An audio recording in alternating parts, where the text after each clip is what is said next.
अस्सलाम वालेकुम स्टूडेंट्स, आज हम जियोग्राफी के फर्स्ट चैप्टर का 6 लॉन्ग क्वेश्चन करेंगे। स्टूडेंट्स, इस चैप्टर का 5th जो क्वेश्चन है, make a table of larger earthquakes in Pakistan and the world, वो आप बुक से रीडिंग कर लीजिएगा, लेकिन वो मैं आपको होमवर्क के लिए नहीं दूंगी। हम जो क्वेश्चन स्टार्ट करेंगे आज, वो 6 लॉन्ग क्वेश्चन है। वो है analyse volcanism and it's effects, यानी हम जायज़ा लेंगे आतिशफ़शानी का और उसके असरात का। स्टूडेंट्स, अब आप पेज नंबर 10 पर आएँ। वहाँ पर आपको नज़र आ रहा होगा वल्केनिज्म। यहाँ से हम स्टार्ट करेंगे क्वेश्चन। द इरप्शन ऑफ, यहाँ से लेकर सेकंड लाइन तक, इज़ नोन एज वल्केनिज्म। फिर इसके बाद नीचे आएँ। इसके बाद देखिए, इस पेज पर लास्ट में पैराग्राफ है, ये स्टार्ट हो रहा है इफ़ेक्ट्स ऑफ वल्केनिज्म। ये हेडिंग भी आप देंगे और फिर इसके नीचे से स्टार्ट करेंगे वल्केनस, वहाँ से स्टार्ट करेंगे और इसमें आप ये सेकंड लाइन जो है, such features are found on edge of earth plates, इसको काट दें। आगे पेज नंबर 11 पर आएँ। इसमें भी शुरू से लेकर आप शामिल करेंगे और फिर इसकी 1, 2, 3, 4 लाइन अदर मैटर तक आएंगे, यहाँ तक निशान लगाएं। फिर इसके बाद फॉर एग्जांपल से आप काट दें। फॉर एग्जांपल से लेकर इसके नीचे वाली लाइन इरप्टेड तक काटें। फिर आगे विच से स्टार्ट करें, विच काज ग्रेट लॉस ऑफ लाइफ। यहाँ तक आपका 6 क्वेश्चन कंप्लीट हो जाता है। स्टूडेंट्स, अब हम इसकी रीडिंग करते हैं।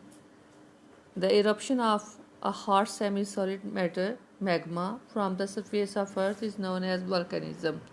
eruption का मतलब फट पड़ना या बाहर निकल खारिज होना of a hot semi-solid matter, गर्म मादे का, जो कि मैग्मा कहलाता है, from the surface of earth, earth की सतह से, यानी अर्थ ज़मीन की सतह से ज़मीन गर्म मादा जो निकल फट पड़ने के अमल से बाहर निकलता है, इज़ नोन एज वल्केनिज्म। वो वल्केनिज्म कहलाता है, यानी आतिशफ़शानी का अमल कहलाता है। इसके बाद देखें इफ़ेक्ट्स ऑफ वल्केनिज्म, यानी आतिशफ़शानी के अमल के असरात क्या होते हैं। Volcanoes are form due to volcanism, यानी जो आतिशफ़शा पहाड़ हैं वो आतिशफ़शानी की वजह से बनते हैं, उसके अंदर जो लावा का जो सारा प्रोसेस बनता है। These वल्केनोज keep on growing by the deposition of lava layers and repeated volcanism. These volcanoes, यानी ये जो आतिशफ़शा पहाड़ है, keep on growing by the deposition of lava layer, यानी ये बनते हैं या बढ़ते हैं किससे, डेपोजिशन, ज़हीरा ऑफ लावा लेयर्स, लावे की जो तहें हैं वो इसके अंदर ज़हीरा होती जाती हैं और पहाड़ जो हैं वो आतिशफ़शा पहाड़ बनते हैं। एंड रिपीटेड वल्केनिज्म, वो फटते हैं और फिर दोबारा से फिर आतिशफ़शानी के अमल से गुज़रते हैं।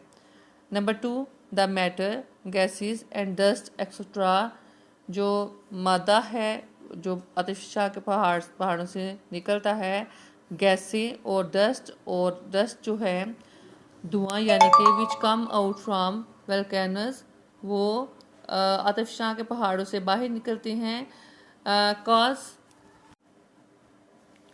कॉज इन्वायरमेंटल पोल्यूशन, जो वजह बनते हैं माहौलियाती आलूदगी की, in the near by areas, नज़दीकी इलाकों में, यानी इसका पूरा मतलब ये है कि जो गैसें और मादा और धुआं जो आतिशफ़शानी के अमल से निकलता है या नज़दीकी इलाकों में पैदा होता है, उससे माहौलियाती आलूदगी पैदा होती है। This pollution affects human and plant lifes, ये आलूदगी इंसानों और पौधों को मुतासर करती है। समटाइम्स, बाज़ औक़ात, clouds of different gases are release rapidly during volcanism, बाज़ औक़ात आतिशफ़शानी के अमल के दौरान धुएँ का, गैसों का एक गुबार जो है या एक बादल की सूरत में वो तेज़ी के साथ छाते हैं, ड्यू टू हाई टेम्परेचर, यानी ये जो गुबार और मादे का जो जिसकी वजह से एक धुआं और नज़दीकी एरिया में जो माहौलियाती लूदगी पैदा होती है, उससे हाई टेम्परेचर क्रीज होता है। ड्यू टू हाई टेम्परेचर, दर्जा हरारत के बढ़ने की वजह से a part of volcano burst, जो वहाँ का आतिशफ़शां का पहाड़ है वो फट पड़ता है विद थंडर, एक गर्ज के साथ, एक धमाके के साथ, एंड गैसेस आर रिलीज्ड, और जो गैसें हैं वो खारिज होती हैं along with the other matter, और इसके अलावा वहाँ से दूसरे मादे भी खारिज होना शुरू हो जाते हैं। विच काज, जो कि बायस बनते हैं ग्रेट लॉस ऑफ लाइफ, बहुत सी जिंदगियों के खात्मे का बायस बनती है। स्टूडेंट्स, ये आज आपका ये होमवर्क भी है, इसको आपने कापियों पर भी लिखना है और इसको याद भी करना है। अल्लाह हाफिज़।